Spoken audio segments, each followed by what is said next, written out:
Good evening, Master Brokers. Welcome to Aria Reserve. I'm Jeff Moore, your past chair, and we're delighted to be back in Edgewater experiencing the fantastic new addition to the Miami skyline. At this time, it's my pleasure to welcome the glamorous, spectacular, magnificent Master Brokers Forum Chair, Ileana Abella. I will pay you later. Great to see you all at our third major event of the year. Can you believe that? So let's begin by giving a big master broker thank you to the Mello Group. And I know they're not here tonight, but I'm still going to mention them. Jose Luis Ferreira de Mello, Carlos Mello, Martin Mello, the developers of Aria Reserve, and we want to thank him for another fabulous event. So gratifying to see this Edgewater community evolve from an idea to reality, and to see it become one of our signature neighborhoods. This is another sign of Miami's coming of age. The development of so many distinct neighborhoods, each with a unique personality of its own, and the Mello Group has been a huge part of the success of this growth. Before we learn all about Aria Reserve and also hear from our incredible panel and community leaders here tonight, I'd like to recognize our board. I don't know where they are, but all of you, please stand up. They dedicate a lot of time to our organization. So I'm very happy to thank them. And also our executive director, Jason Raymond. Let's also welcome our colleagues from the Gulf Coast chapter who have traveled all the way from Broward and the Palm Beach County. Where are they? Carolyn Block-Ellard, and I'm not sure if the vice chair is here, Tim Singer. And now we're truly grateful to our new friends at City National Bank, represented by Rich Campanella, who's here with us tonight, Carol Abramczyk, did I say that right? Eduardo Suburbi, Ryan Huckstep, I'm not sure if he's here tonight, for generously sponsoring tonight's photography and videography. Members, in the coming days, you will receive an email with recording, recap videos, and a replay of tonight's presentation. So thank you, City National Bank. So we have absolutely crushed our recruiting efforts this year. So far, we have 40 new members that have joined us since we started this, I don't know, in May maybe? So we have 40 new members. And tonight, I think some of these members are here, and I'd like to mention them. Ben Brizzi, Mark Chatburn, Mario Chirino, Melva Garcia, Kevin Krigo, Tensi Fori, Elliot Lee, Levi Meyer, Janet Miranda de Castro, Daniel Nault, Ramon Rodriguez, Jose Souza, and Susan Trevisa. Please welcome these fabulous new members. It is always a pleasure to introduce, we always enjoy it when one of our members is the one presenting a project. And tonight is one of those occasions. And I'd like to introduce our Master Broker member and VP of Sales for Aria Reserve, John Reza Parsiani. Hello, everyone, and welcome. John Parsiani. It's a pleasure to have you all here. It is my pleasure to be a member with Master Brokers Forum. It is an absolute honor to be representing the Mello Group on this amazing project that we are representing here. It's a 5.2-acre waterfront project, the last of its kind. It took our developers all of 10 years and 80 separate purchases to put together this parcel of land, right? 80. So that's the last time you're going to be able to see something like this in the heart of the city. We have 550 feet on the water here. It is a 5.2-acre project. We're going to have two towers. The south tower, which is already under construction there, is slated to be completed third quarter of 2024 in approximately 2 years. And the north tower is going to, this beautiful sales gallery that you see here, is going to be demolished in the beginning of this coming year, and that will be the ground breaking for the new tower, the North Tower, that we're already 70% sold on. So we're 95% sold there, 70% sold here, and moving quickly towards selling out. We sold $1 billion in the past 10 months here. So thank you, thank you. It's an amazing team that we have here that is making this happen, obviously, not to mention, obviously, this view, right? This says it all when you come in. So with that said, I mean, we are within a few minutes of everything that makes Miami. Miami, just to give you a little background, I'm Persian, originally grew up in Sweden. That's why the blonde hair, blue eyes that you guys all see. And then moved here about over 20 years ago, and I've seen this city to grow to become what it is today.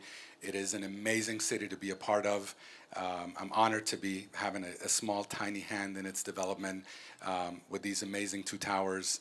If there's any questions, my colleague Krista is going to tell you some more here about this beautiful development, and it's the amenities that we have. And we would love to work with you. So please feel free to ask us any questions. Bring your top clients to this project. Last thing I'll mention is I'll quote Mayor Francis when he was here for the groundbreaking. He said, "This is the best development in the United States." So he was very excited. In the world, I'm sorry, in the world, that's right. I'm being humble. So, you know, honestly, it is one of the unique opportunities to own a piece here. Why? Because it is the biggest piece of land, one of the biggest pieces of land on one of the biggest pieces of waterfront as far as 550 feet. You have the best view in Miami, you have the best location in Miami, the best amenities in Miami, at the best prices in Miami. So with that, I'll leave it over to my amazing colleague, Krista, to take it over. Thank you again for having us and coming over. Thank you. Thank you, John. Hi, everyone. So I'm standing here with John because I am a member of Master Brokers Forum Gold Coast. My last project, I was the sales director of the Conrad in Fort Lauderdale Beach. So that's how I had the opportunity to bond with my friends from Fort Lauderdale. So thank you, everyone, to come down here. There's so much synergy on this project between Broward and Miami because of this. You can't find another piece of property with 550 linear feet on the water. So now I'm in Miami, so we're all connected. So I'm going to tell you a little bit about our amenities. With these 5 acres of land that we have 2 acres just for amenities. So right where we're standing, we're going to have 2 waterfront pools, a nice beautiful meditation garden, and a restaurant on the south side. It will be open to the public on the first level, private for Aria Reserve residents only on the second level. We will have a dog park as well, and just on the other side of that fence, you can't really see it right now, but please check out John's Instagram because he has used this dock and has got on a jet ski in a suit, and it's very impressive. But we will have house paddleboards and kayaks, part of the amenities package here at Aria Reserve. That is just probably a third of the amenities, right? We have other amenities on the second level, including a wine cellar lounge, work from home space, and a beautiful social room in our sky lobby. Then, behind this building where all of your cars are right now, we are going to have our parking garage. It's going to be 10 stories high. On the 10th level of that parking structure, we are going to have an acre of amenities floating in the sky. That is going to be where the third pool is, 25 meters in length. We are going to have a full tennis court, basketball, paddleball, a spa, fitness center, yoga room, indoor and outdoor workout space, miniature golf, separate children's splash area, social rooms, a kids room, indoor, outdoor, a teens game room, an adults only social lounge, a theater. All of that is going to be up there. So every amenity that you can think of is going to be here at Aria Reserve. We do have 2 tall, beautiful towers. We have about 4 times the amount of space as a typical building in Miami. And as we all know, Miami already is the most amenity-rich city probably. So imagine that times 4. So it's very exciting. Like John said, please bring us your clients. We have the best price point in town, and we are on the water. So no one can compete with us. And we still have a lot of beautiful inventory because every unit faces the water. So come on, please. I hope we can sell the last 30% with all of you here. Thank you.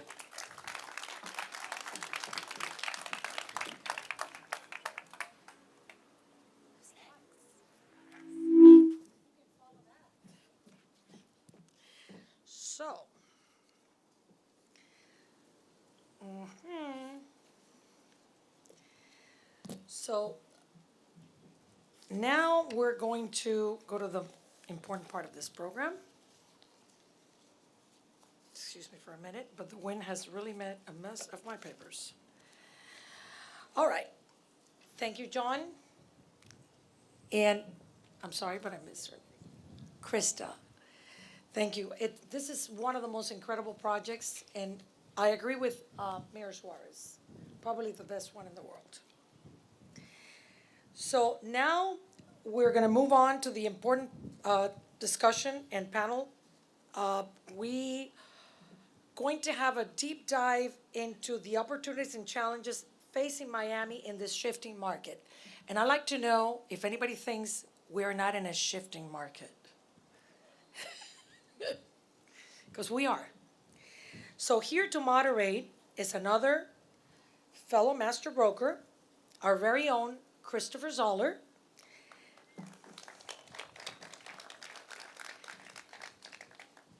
Chris is a founding member of the chapter who has served on the Education Committee since it was established, a broker associate with Berkshire Hathaway Home Services, EWM Realty, long name. He specializes in custom properties for residential and commercial clients and consults for startups as well as large expansions.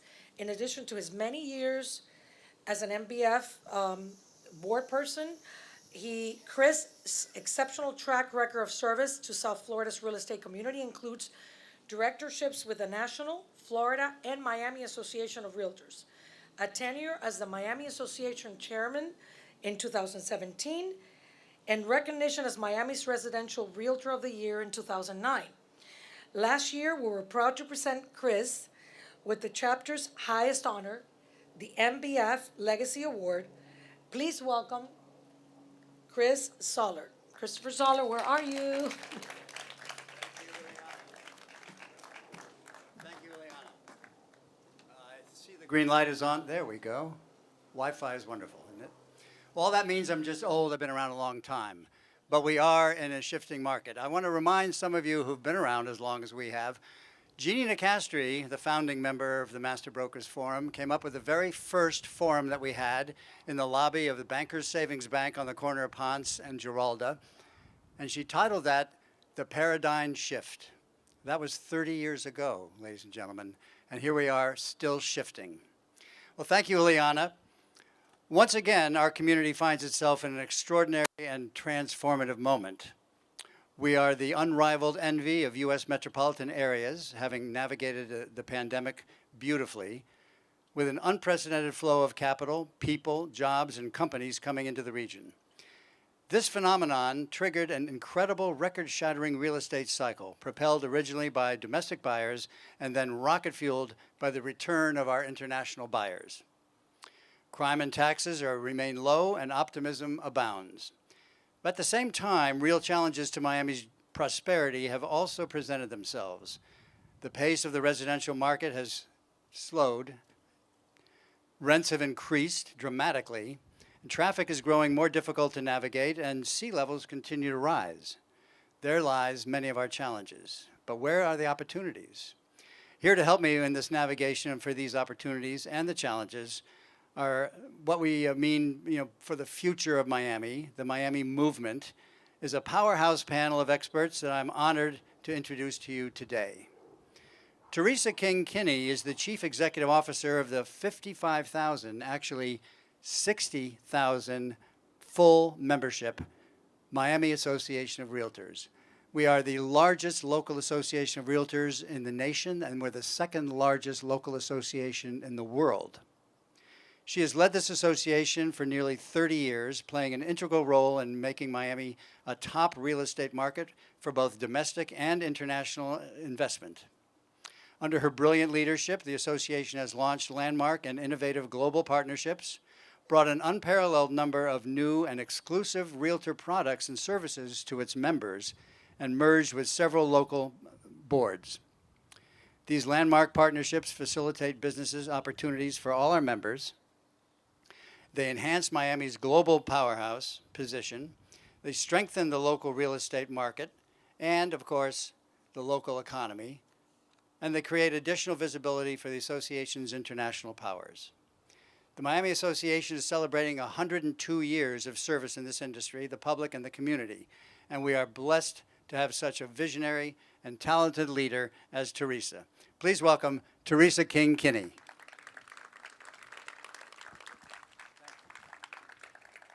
Next, we are so pleased to welcome Jimmy Morales, who was appointed Chief Operations Officer for Miami-Dade County in November 2020.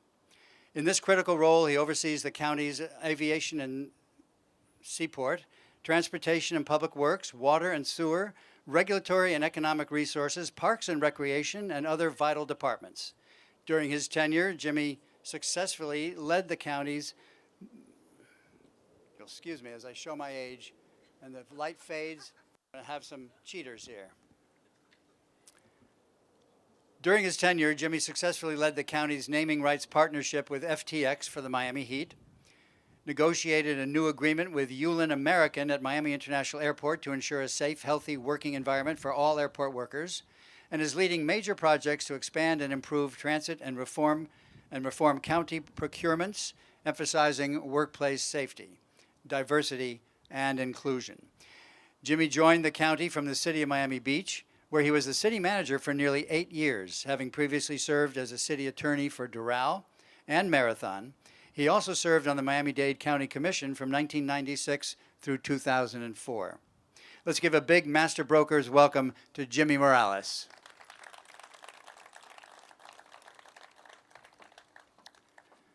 Finally, let's meet Ryan Holtzman. Ryan is the executive director at the global real estate services firm Cushman & Wakefield. He has been directly involved with the agency's leasing services in South Florida for more than 17 years. His experience providing advisory and brokerage services to owners of local office buildings. But over the last 3 years, his team has leased up more than 4.8 million square feet of office space, representing a total value of over $2.3 billion. And currently is working on a portfolio totaling over 8.3 million square feet. Some of the globally recognized companies Ryan has helped establish, both their Miami offices or headquarters, include Microsoft, Spotify, and of course, Citadel. You'll hear more about that later. Ryan holds an MBA in International Real Estate and Finance from Florida International University, where he served as class president and graduated from the inaugural downtown MBA class. He's been recognized as a top producer in Cushman & Wakefield's South Florida office, a co-star Power Broker award winner for over 15 years, and he serves on the Downtown Development Authority's Office Advisory Board, the Greater Miami Chamber Real Estate Committee, the Ransom Everglades Alumni Association Board, and many others. Ryan, thank you for joining us. So I'm going to start with you, Jimmy, if I may, really quickly. What role does the county play in recruiting large companies to the region? Well, good evening, everyone. I'm short-legged, so that's why I'm going to probably stand while I speak. We play a variety of roles, and in the current climate, where obviously, and Mayor Suarez has led it in this capacity, and Daniela Vincava, who I serve for, is we try to obviously reach out directly to businesses, individuals who are seeking to relocate. We have a variety of tools at the county, tax incentives that we can provide, job creation incentives. We work closely with the Beacon Council, often trying to bring industrial properties or light manufacturing or other infrastructure. But we're also doing some of the things that you're seeing some other executives do. I mean, the mayor herself has traveled candidly around the globe. She went to Italy to deal with shipping and trying to bring some shipping opportunities here. She's been to Qatar to try to promote the World Cup here. She has traveled to different parts of this country to talk to individuals or companies that are thinking of coming. Pat Morris was here with me, and he I call him sort of the nonprofit chamber economic development guy in the mayor's office. But one of the services we offer is for individuals who are coming here who have been very philanthropically involved in their community, is to help them identify what are good opportunities here, what are the challenges, get them more integrated into the community so that they can quickly become philanthropically involved. We also try to identify what are some of their infrastructure needs here and how we can address them. Perfect example, actually today, at a committee meeting at the county, we created what's called a rapid transit zone that is an overlay across all the rapid transit areas in this county, rail, heavy bus corridors to try to really incentivize greater density in those areas, including for affordable and workforce housing. We had an expansion of that today in the Brickell area, special little item to try to add a few additional properties. It turns out, and Commissioner Eileen Higgins identifying the record, that we were doing this at the request of, someone mentioned him earlier, Ken Griffin, who's trying to build a headquarter for Citadel, and the more flexible county overlay would allow him to actually put together some properties with a larger footprint and do something. So we can even look at how we can look at zoning issues, expediting permitting issues, streamlining. So we try to do everything to make it as easy as possible to relocate here. And then also we invest in infrastructure like airports and seaports that are critical to do business with, transportation, and some of the quality of life issues that are often identified. Building more trails and parks that are where people who want to move to, they want those kind of things. Trails, for example, are probably the number one amenity. People want to walk and jog and bike. So we're doing everything we can. We have a big tool belt for that. Perfect, thank you. That's a great segue because I've got the question for Ryan. One of the reasons I asked him to join us here this evening.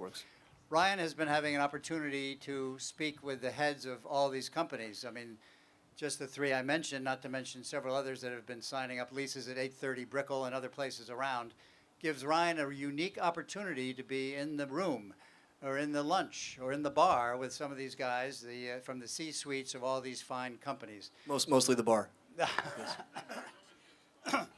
So Ryan, what I'd really like to know and what we'd love to find out, from you is basically what, besides what we already know, besides we know we've got the weather and we've got the low taxes, what really has been motivating these guys to come here?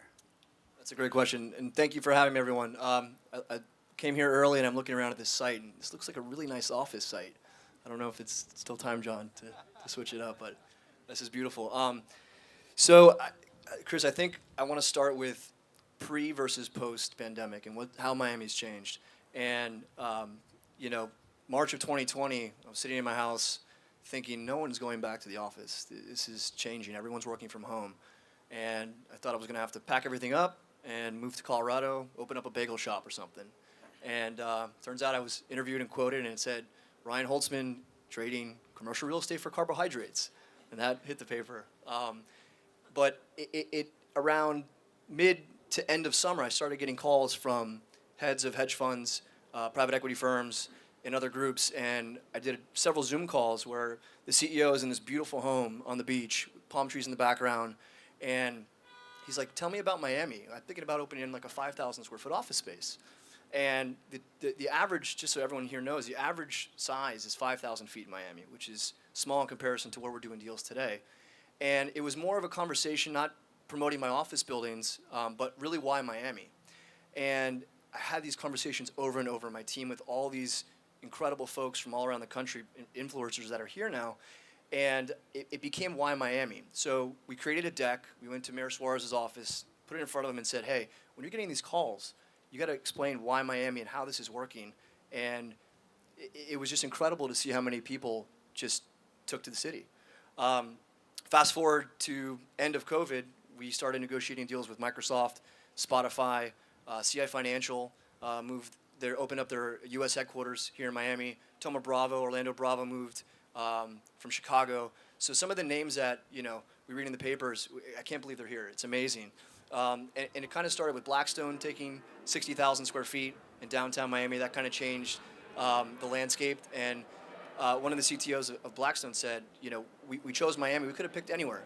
We could have gone anywhere in the United States, but we chose Miami because of the diversity of brains and the diversity of culture. And I think it's not slowing down, and I think we're like second or third inning to what's to come. So. That's good to hear. Thank you so much. And just stick it in here. He said 60,000 was for who? Who took 60,000? Blackstone. So tell him what Citadel took. Just over 90,000. Nice size office. So that segues beautifully because we did mention earlier that the foreign investors have returned. There's one thing I've known over the years. I've known Teresa. She and her team single-handedly have made the Miami Association of Realtors probably the single most recognized around the world because of her personal relationships with the heads of many, many international real estate organizations around the world. So Teresa, basically what I'd really like to know is, are they back? Are we going to see more? Are we going to be able to have more investors coming in from international market? Yes, we certainly are. And so Miami is even more exciting for all of our foreign investors than it has been before. Some of the countries are still having some challenges with coming into the country and making sure that they can get back. So it will just continue to grow and expand. Miami Association of Realtors has been doing outreach for over 25 years. We have 230 signed agreements with foreign real estate associations and organizations around the world. And we have been able to leverage those partnerships to create visibility for Miami and South Florida even when they couldn't travel here or conferences weren't happening. And now that conferences are happening again, everybody wants Miami to come to their locations, which of course we can't do. But we're bringing them also here to Miami. And so we'll talk a little bit more about that and what our international exposure is. But Miami Association commissions the National Association of Realtors every year for the past 10 years to do an international study for us.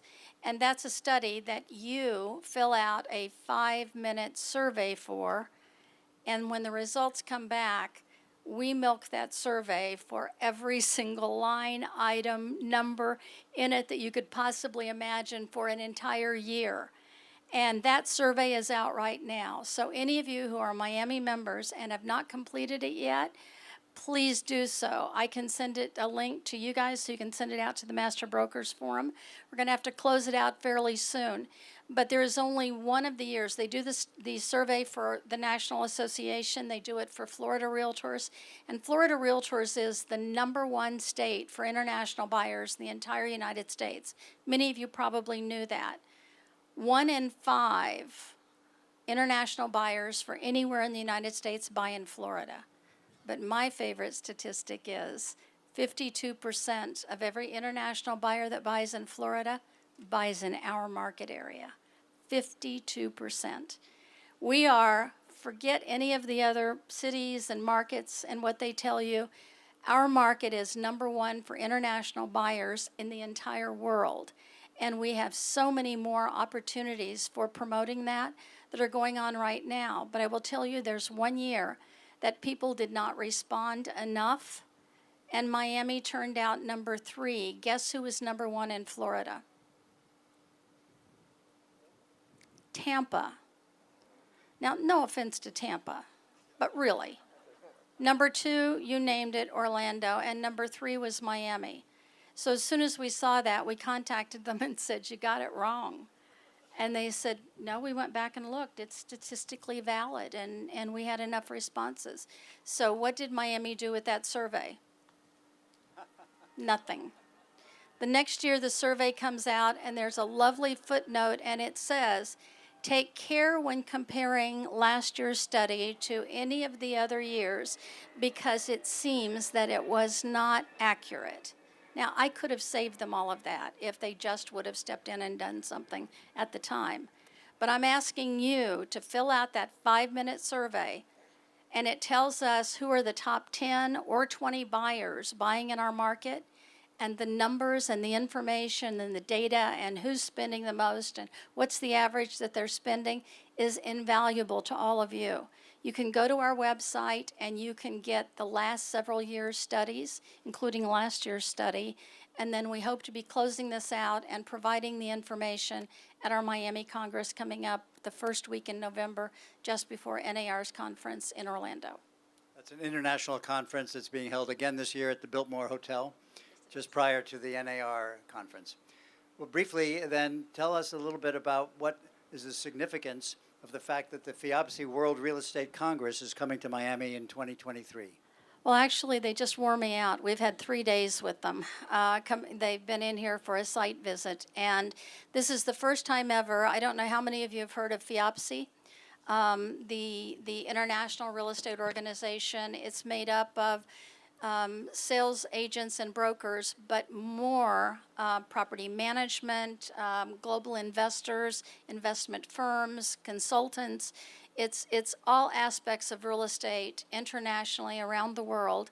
They're members of Fiopsy, and they do several meetings, but the landmark one every year is the Fiopsy World Real Estate Congress. It was in Paris this year, and it was amazing.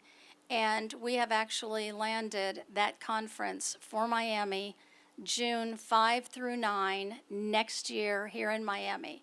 We are the first local organization to host a World Congress. We're the first Realtor Association to host a World Congress, and everybody within Fiopsy that we've talked to is so excited about coming here because we're Miami. And we're looking at showcasing the best of Miami and everything that it has to offer. They expect a large contingency also from Asia because the next world president, the current world president, is from New York. And she chose Miami because she loves Miami and she loves us. The next world president is from Asia, and they expect a big contingency to come in. That would be great. But locally, we still have some challenges to overcome. And to that end, the mayor's office has done remarkable work. And Daniela Levine Cava has been at the forefront of trying to help with affordable housing. So Jimmy, obviously, I've got several questions for you and a lot of background. Last month, the mayor launched an $85 million initiative to help homeowners pay for their mortgages and to incentivize developers to build more affordable housing. And that followed a $13.4 million program to help renters affected by huge rent hikes. Will this be enough to create an impact on affordability and reduce the labor shortages we're seeing across all of our industries? Or isn't there some form of rent control that may be in our future? Well, clearly that's the beginning. The two things you've talked about are a beginning. The mayor, in the past year declared a housing crisis because we were declared the worst market, the least affordable market in the country. Sort of a victim of your successes, you attract all that money to this community. Unfortunately, it becomes, and it drives real estate prices up. Hopefully the mayor will give me a raise so I can help you sell out your building here. But it has become very unaffordable for the folks who live and work here in many respects. So, but she's gone about it. Those were two programs. In this coming budget, and hopefully the commissioners will approve it on the 20th, there's nearly $500 million of a variety of programs that include both, attacking affordable and senior housing, workforce housing, trying to create new housing units. We've already, in the last year and a half, created, I think it's several thousand, I forget the exact number. We've got a dedicated team of individuals working on that. We're trying to even convert, units now that maybe are not quite market rate, but a bit unaffordable, and provide some incentives and subsidies so they can become, the challenge is we've got a variety, right? We've got the folks who, we've got a homelessness issue and we've got to get them into, permanent housing. We've got on the high end of it, young professionals who are coming down here and candidly are struggling. And it's one of our challenges, I think, is, do you want to move to Miami and pay a lot of rent, or do you want to move to Raleigh or one of these other communities? And so we're trying to address that end of it too. And then just in between, the workforce. I think that's, one of the biggest problems. Where do working people work? It's a challenge that a lot of resort communities have. The Keys has it, places like Aspen, and Vail. But we can't afford to have that challenge because we got an ocean on one side and the Everglades on the other. We can't just roll into the next valley and build more houses. So we've got to go upward, do rezoning. The rapid transit plan is part of the solution. Density used to be a bad word in South Florida. It is no longer, because the only way we avoid not, digging up the Everglades and destroying that ecosystem is to go up and to create density along transit corridors, do it through a smart planning process. And so she's also tackling it from that side. One is putting money into it, and the other is creating the economic incentives through zoning to have developers do more workforce housing and affordable housing. Thank you very much. Yeah, I just have to step in here. It drives me nuts when people say that we were ranked the least affordable city to live in the United States. Can you say San Francisco, New York, anywhere in California? All of these other major cities that are so much more expensive than us. And so I said to my researcher, figure out what they're doing. How the blank are they getting that kind of information when it makes no sense? Yes, we have an affordability problem. Yes, we need to address it. Yes, we need to be able to have more affordable housing. But they need to stop saying that we are the least affordable city in the United States. Do you know what we figured out that they're doing? They're using old census data for the average income in our market and comparing it to our current prices. And so it makes us look less affordable.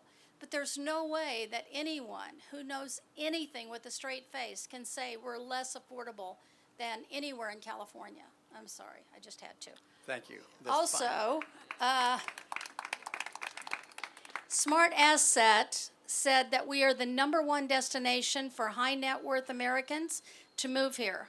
And so they're considered at least $200,000 in income, and we are absolutely #1. And we were at 20,000 migration. Texas was #2 at 5,000. We'll take that inward migration all the time. Speaking of which, Ryan, you mentioned earlier about this whole thing with your new office people coming in was pre-pandemic. I assume you've been able to continue up your relationships with those folks who did move here.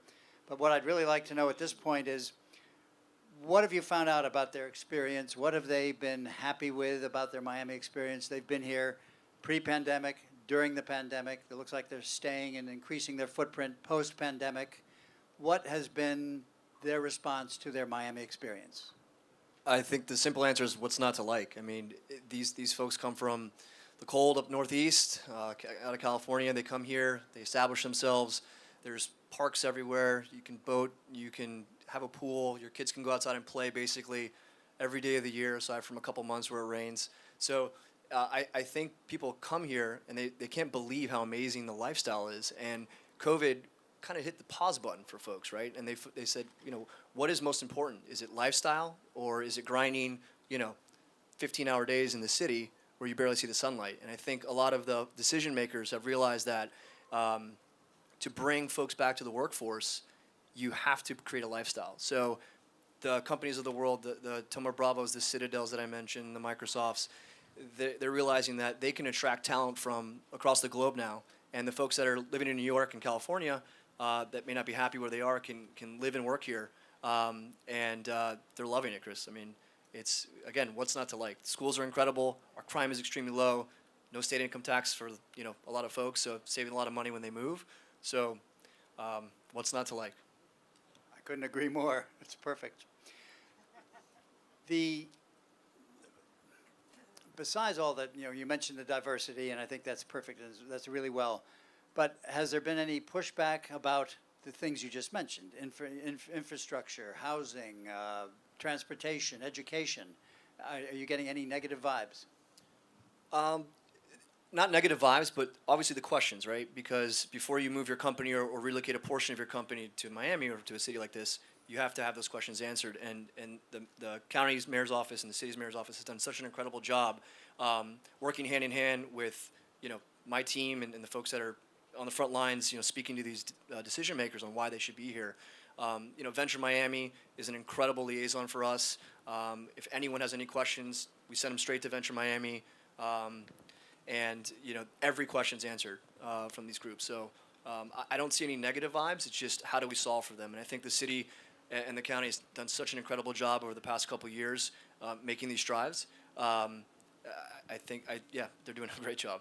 So Speaking of first impressions, Jimmy, I'd like to ask you a little bit about Miami International Airport. It's extremely polarizing. It's our biggest economic engine, but it's also a source of constant criticism from tourists and traveling residents. It doesn't make a really good first impression on a lot of people. So the question are, what are your thoughts? What improvements can we expect in the coming years? Well, it's interesting because last year Miami International Airport won the J.D. Power and Associates #1 mega airport for customer satisfaction, food and beverage. So, so it's interesting. It's interesting, and also there was, I think, global traveler surveys showed it was #1 among, and that was for North America. It was #1 among their surveyors for airport dining and airport retail. So it's interesting. It depends on who the the customer is. I find often that Miamians are more critical about their hometown than most other places. You know, I've lived in other cities, and usually people there are promoting it.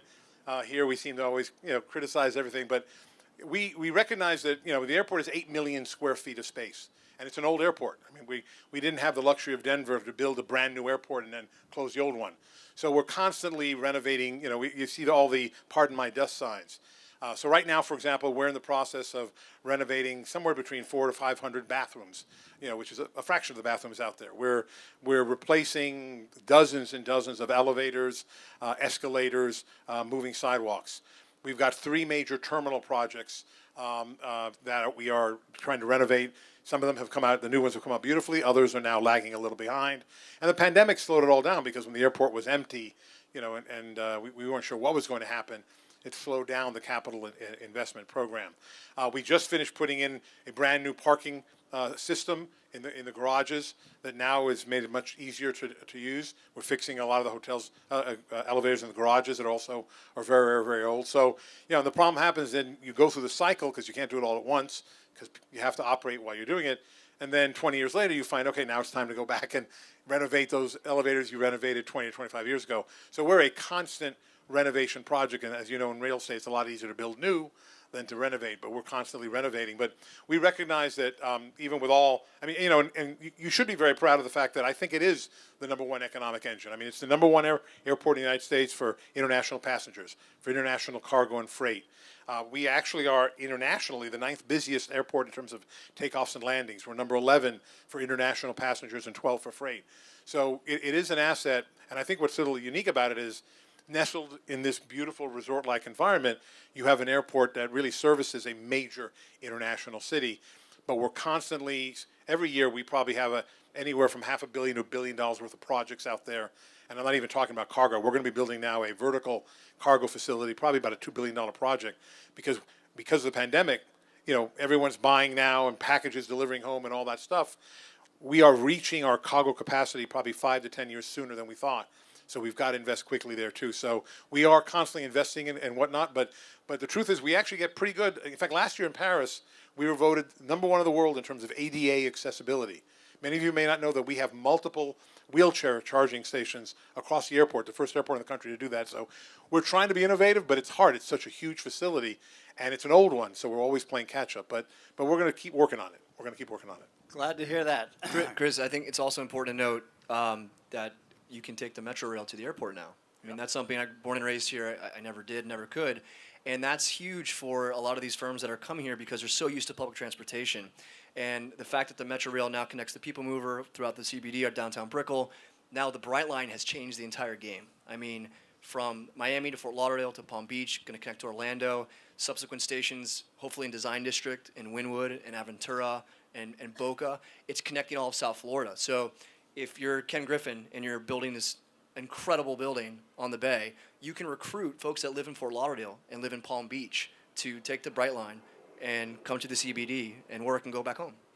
And Tri-Rail too as well. And Tri-Rail, exactly. Well, we're getting there. We're getting there. Teresa, for you, I've got a very interesting, challenging question. A big problem that results from a red-hot cycle like the one we experienced these past 2 years is that a major influx of new, inexperienced realtors, veteran agents like us, have to deal with these folks, and far too often we wind up having to do much of their jobs for them and to get a transaction completed, and then get into battles about issues like procuring cause. Is it too easy to get a real estate license? And shouldn't the training be much more vigorous before agents are allowed to enter the market? I love you anyway, Chris. Okay, so the answer to this is obviously yes, yes, and yes. Does anyone know why we don't have more stringent regulations to get into real estate? Florida legislature. Florida legislature. How many of them have licenses? Do you know why continuing ed is only 14 hours and not a whole lot worse than that?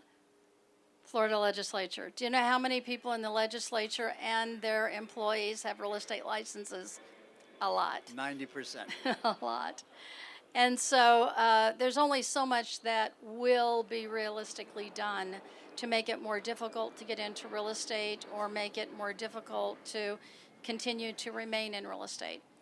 And so part of what our job is to try and make education and information easy, accessible, affordable. And so we offer more education in more ways, more places, more subjects, more topics, less expensive than anywhere else in the entire world. And I had a broker one time 25 years ago who said, but that's one of the things that we do for our agents. And so we don't need you doing that. And so I didn't tell him that his agents were among those who attend a lot of our classes because there really wasn't any point to that. But what I did tell him is that you train your agents, but somebody has to train everybody your agents have to do business with. And so we actually have, before the pandemic, we did 4,000 seminars and events every year, 4,000. And the average cost for those is $0. And some of them cost $15. And if you pay your dues on time, we give you a $75 credit to use against some of those $15 seminars. And so during the pandemic, then we were offering 2,500 courses virtually. Since we started opening things back up again, most of the classes that we give are hybrid. So that means that you can take them either in your pajamas or you can come into a classroom. And the other thing is that in order to accommodate our members and make it easy for everybody, sign up for whichever one you want, in person or hybrid. And then when the time comes to go to take the class, you don't even have to tell us if you've changed your mind. If you hadn't planned on taking it in person and you want to come, just show up, because I know we're going to have space for you. If you decide you were going to be in person and you decide you don't want to do that and you want to take it virtually, we've already sent you a link to take it virtually. And you don't even have to let us know. And so the deal is that we want so much education and information and tools so easy to everyone, so that hopefully the people on the other side of the transaction will be a little and sometimes a lot better to do business with. Now, the other side of it is when that doesn't work. We have one of the busiest, unfortunately, professional standards, ethics, and arbitration organizations in the entire United States. And in our new building that we're building, there's even an entire suite that's dedicated to arbitrations and mediations and professional standards hearings. And we at the very beginning of the pandemic, I hired our first ever chief legal counsel on staff to oversee all of that, along with all of the other things that she does for us and all of the things that she helps to keep you out of trouble with. And then we upgraded one of our professionals and put her in charge of also doing that, so that we can move the programs through and get action on them faster as we go along. And I don't know whether you may not want to file a complaint against someone, but if you file a complaint, the first thing that we do for the past 4 years is we assign an ombudsman.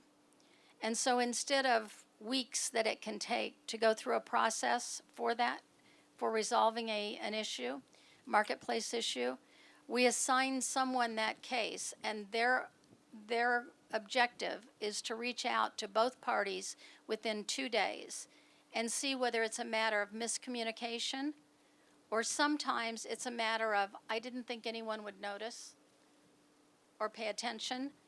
And sometimes it's a matter of involving their broker. And so we're able to do all of that.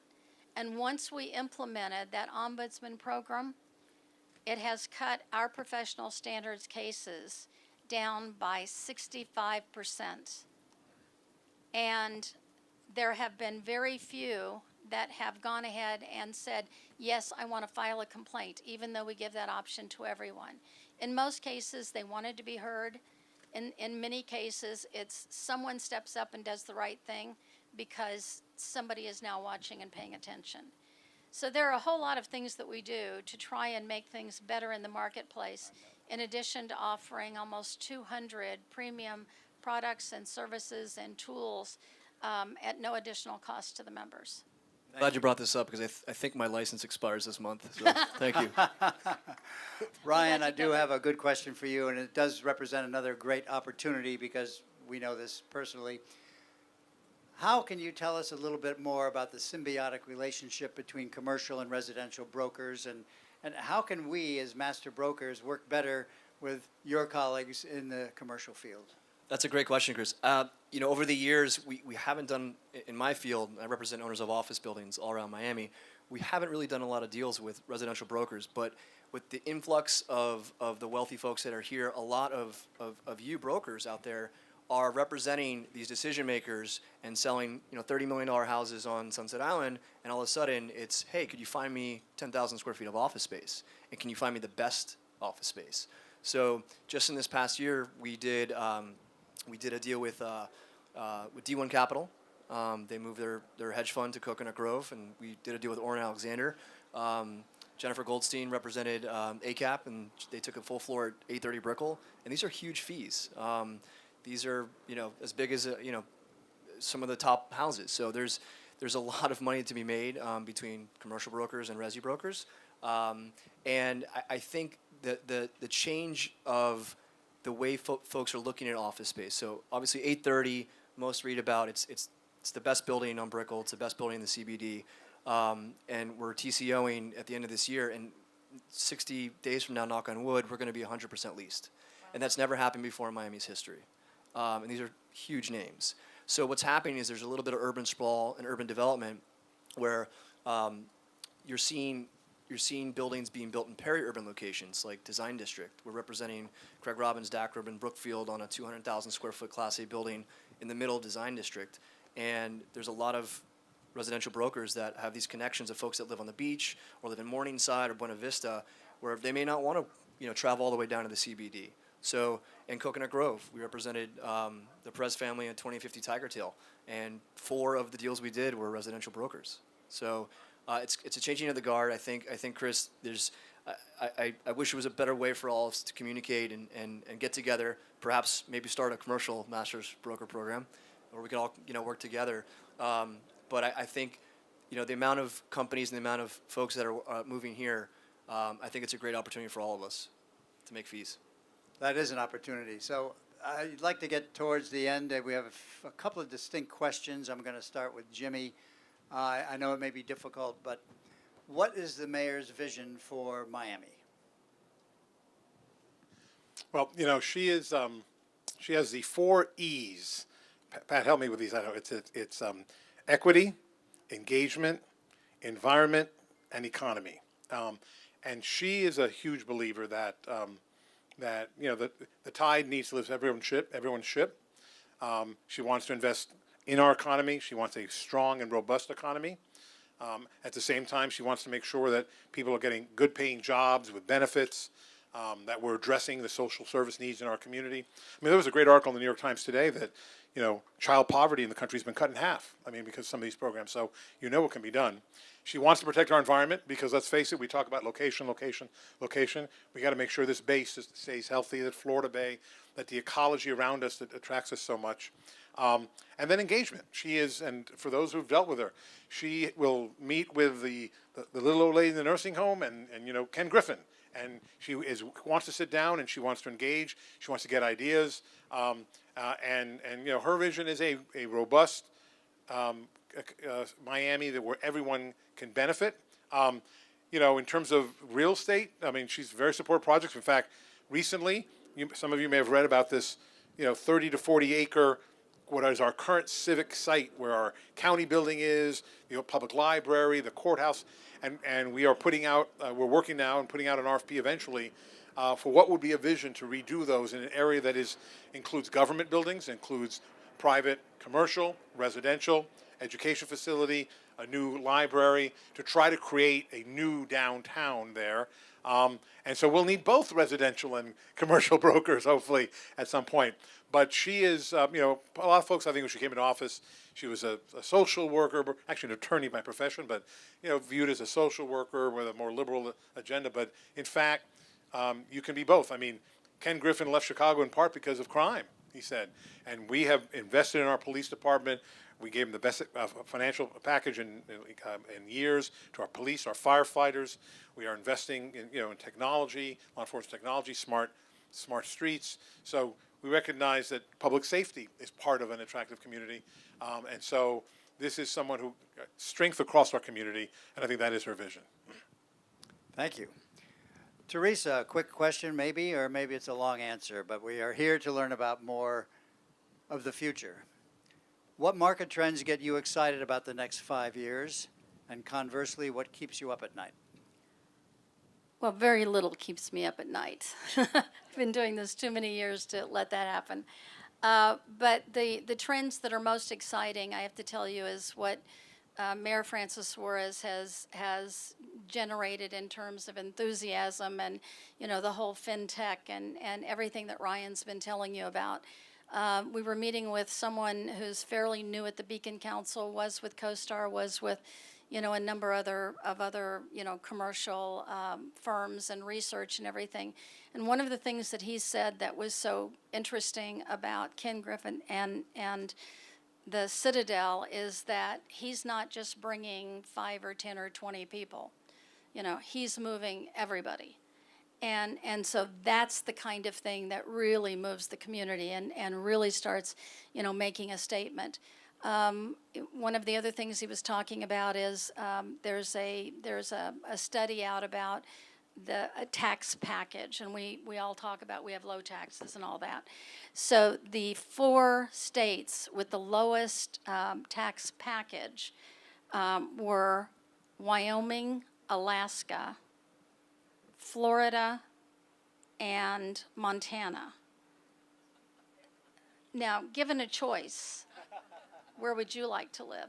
So, I mean, it's everything that's happening here. It's the diversification. It's the new companies that are coming in. It's the whole finance and technology, and every other new group that comes in then stimulates something else exciting, to happen. And I will tell you that Miami also has the 5th largest commercial association in the entire United States. And we have 3,000 commercial members. And when we put together our first commercial MLS about 3 years ago, what we actually did is we took a portion, we took all of the commercial listings from the MLS and gave it a new brand, a new search, a new identity, new everything that said commercial. And their first question when I proposed it to the commercial board was, will residential people still be able to see our listings? Now you see, anywhere else in the United States that would not have happened, or if it happened, what they're hoping is the residential wouldn't be able to see their listings. What happens in Miami is they started using the MLS because of IMAP and other tools we had, and they found out, you know what?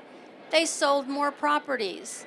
And then they found out they sold more to international buyers because who has most of the international buyer contacts first? It's you. And so they learned 25 years ago, they want you in their market. They want to be where you are. And we are the only market in the entire United States, probably the world, where that exists, where the commercial members value you and your participation in the deals as much as they do. And so it's all of the kind of things that unintended consequences, how cool is that? It's all of those kinds of aha moments and things that happen that we can just continue to build on and make happen. And if I had to do the same thing every day, every week, I wouldn't be here 30 years. But every day, every week, it's a new opportunity, something new happening, something exciting happening. And it's my pleasure to be a part of it for you. Thank you. So, quick question for all of you. It's a 2-part. What do you all see as Miami's biggest opportunity and Miami's biggest challenge? Ryan? I'll take the opportunity part. I think one thing we didn't mention is the human capital effect of what's happening. And there's more young people moving to this city than ever before. I mean, my office, we have 20,000 feet, and 65% of them are young millennials, and some come from all across the country. And it's the effect where, a story I was told the other day from my partner, he was out on the boat with his buddy and his buddy's son. He's like, look, I can take a job anywhere. I can go to any law firm. I have the grades, I have the credentials, and Miami is my number one choice, New York is number two, and Chicago is number three. And I think that trend is just going to continue. And it's kind of the herd mentality. Like, for instance, at 8:30, we did all these financial services firms and hedge funds and tech companies, but the professional services firms come. Sidley Austin moved 60,000 feet here. Winston Strawn just moved 40,000 feet here. And they're recruiting from all across the nation, from Texas to California to New York. So I think the opportunity is the human capital and how to bring the talent here. It's a war for talent right now within firms that are looking to hire. So I think the opportunity in the city is the human capital and bringing people here. Teresa. Well, our biggest challenges are climate change and everything to do with sustainability and, the entire United States, not to mention the world, is hotter, now, and God help us if we continue to get hotter. But that's obviously one of the big challenges that we have, and the opportunities are absolutely limitless. When I came here 30 years ago and we went to the Greater Miami Chamber's senior executive orientation, and I've gotten to know Ron Sheffield through working with him on many of those programs, one of the first things they said is, if you don't like something about Miami now, just wait a little while, because it'll change, because Miami is constantly changing and things are continually evolving. And the things that have happened in Miami in the past, forget 30 years, in the past 5 years, in the past 3 years, are just unlike anything that any of us would have ever imagined. The young people, it's ours to screw up. And so I don't see us doing that. I see us taking full advantage of welcoming everyone and making this the best place in the world to live and work and play and build a business and a future. Thank you. Jimmy, challenge, opportunity? The challenge, my title is Chief Infrastructure Operating Infrastructure Officer. Miami, like many, candidly, southern cities of the 50s, 60s, and 70s, didn't invest in infrastructure. I mean, you look at Jackson, Mississippi, it's having the water system of a third world country. And so here, we're playing catch up on infrastructure. We should have had a great transportation system probably when they built Metro Rail to begin with. The airport, it should have gone to the airport back then. We should have bought up the property for rights of ways. We didn't do a lot of that. And so we are playing catch up, and in major ways we're investing in the airport. I was proud as manager of Miami Beach to build, a brand new $625 million convention center, because that building was, talk about tired and old. And so we're playing catch up a bit. And so my concern is, though, that, and you raised climate change, is we need to think about what are we going to look like in 2050 and in 2060, and where does our infrastructure need to be? And I worry that hopefully we have enlightened political leadership, that we have enlightened civic leadership, our economic partners, because we have to make, as you know, you invest today to get there. Projects like that take not a few years, it takes a long time. And so I just hope that we have the political will and the civic will to do that. The opportunity is that we are now such a hot community that in many respects, the pandemic, like you talk about how a team matches up well against another team. We matched up well there. What do people want now? They want to be able to work remotely. Companies are not afraid of that anymore. But they want quality of life. They want to be able to be outside, whatever. But at the same time, if you want to bring businesses, you want to be in a place that has a great airport that you can get to anywhere in the world, that has a great convention center where you can host great meetings, that now has a great financial market. So we have this perfect opportunity now. That what better place to be? You want to go to Aspen, but then how long is it going to take you to get to a meeting in Paris? But here, boom. You get on a flight nonstop, you're there. So I think we have an opportunity, and all that money coming in, perhaps, the $106 million paid by Mr. Griffin for that house in Miami, good for the tax base. All that stuff maybe will give us the resources we need to then invest and make sure we have that going forward. So they blend. My worry maybe is going to be addressed by our unique opportunity because of our location. Yeah, I think that's. I think that's a good point because it's all about educating the folks that are coming here with that money, right? And I'm really proud of a lot of the decision makers that have come because day one they've gotten involved with our local community, whether it's hospitals, whether it's schools, parks, what have you. They're getting involved day one, and they're excited to because our community leaders are with their hands open. We want to work with you. So I think that it's a huge opportunity, and I think that working together is only going to increase everything here. So. Actually, that's a great opportunity. I just found out tonight that Mayor Levine Cava has a whole office of philanthropy, and the head of that office is here today, Pat Morris. And I'll tell you this: what I've learned is, not only are they coming here and they want to have an office and they want to have a house, but they're coming to this office, Daniela Levine Cava's office, and they're saying, how can we get involved in your community? Where can we end up going? What can we do? So I'd like to introduce you to Daniela Levine Cava's Director of Philanthropy, Pat Morris. Thank you all very much. I've had the pleasure of knowing the mayor for over 30 years when she was running a nonprofit called Catalyst Miami. And I would say to Jimmy that we all know and we see it, there's actually 5 E's, there's not 4. And the 5th E is empathy. She brings that every single day in everything she considers, in every conversation. So she's a pleasure to work with. But the point that you made, Ryan, is a really good one. Folks want to not just come here and make money and live here and enjoy the sunshine. They want to know how they can make a difference. And I think the thing that maybe you can offer them through the mayor's office or just in your own relationships, how do you get involved with Make-A-Wish, with Junior Achievement, with fill in the blank, Greater Miami Chamber, with your own association? There's a lot of opportunities to make a huge difference. This is not a community like New York and Chicago where you have to be around for 20 years and you have to be a lawyer and a banker to get involved. That's not Miami. Miami is just jump in, get involved, make a difference. And I think that's a huge thing that I see as an amazing opportunity going forward. So thank you all very much. Thank you, Jim. And that's an excellent note to end on. Thank you all very much. Please give a sign of a Master Broker Forum's appreciation for Teresa, Ryan, and Jimmy. Thank you all very much, guys.